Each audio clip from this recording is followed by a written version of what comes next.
दोस्तों, जय भीम, नमो बुद्धाय।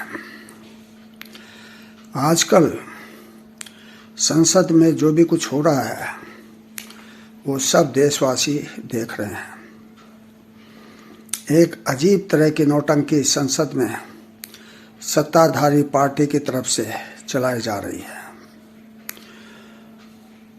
जिस संसद में ये हो रहा है वहाँ पहले कभी ऐसा जो है दृश्य देखने में नहीं आया। इन 75 वर्षों में जब सत्ताधारी पार्टी ही संसद ना चलने दे रही हो और राहुल गांधी माफ़ी मांगो का शोर सदन में हो रहा हो।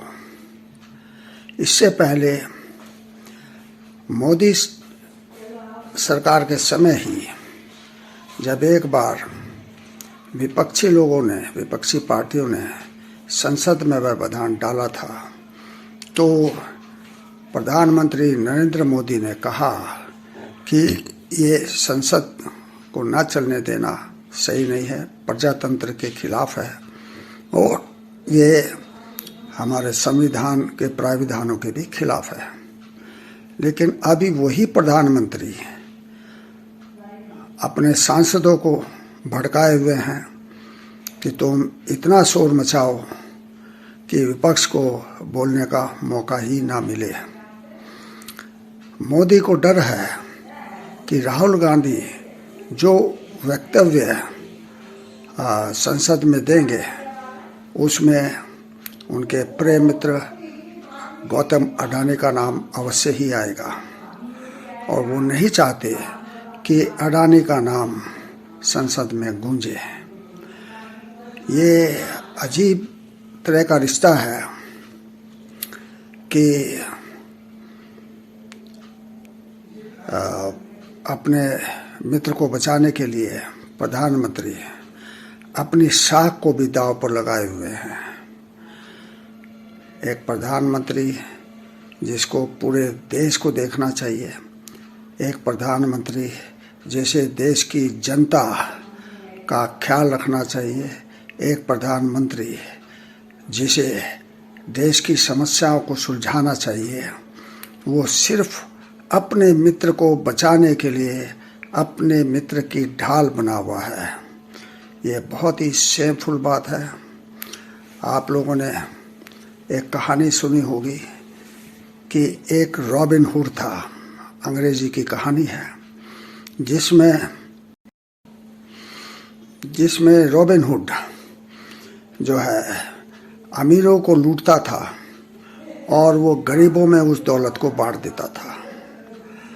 आज एक अलग किस्म का रॉबिन हुड हमारे देश में मौजूद है जो जनता को बुरी तरह से धो रहा है, जनता को बुरी तरह से कंगाल बना रहा है और अपने मित्रों को अमीर से अमीर बनाता जा रहा है।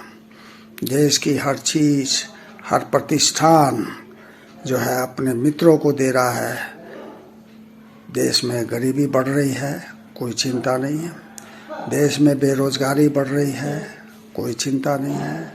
देश में महंगाई बढ़ रही है, कोई चिंता नहीं है। अगर उन्हें चिंता है तो सिर्फ अपने मित्र गौतम अडानी की है। लेकिन क्या ये हमेशा गौतम अडानी को बचा पाएंगे? क्या गौतम अडानी का जो रहस्य है वो कभी सामने नहीं आएगा?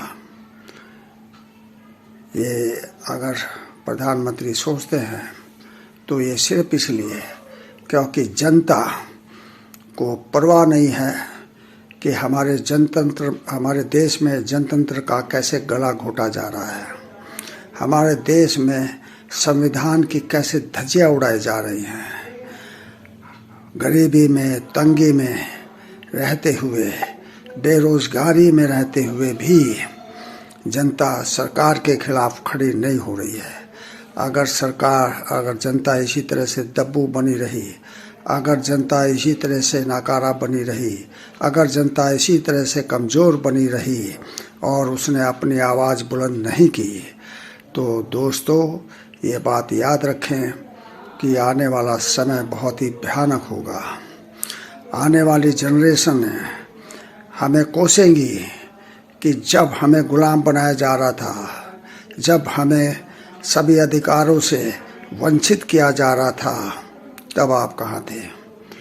क्या ये हमारी जिम्मेदारी अपनी संतति के लिए नहीं है?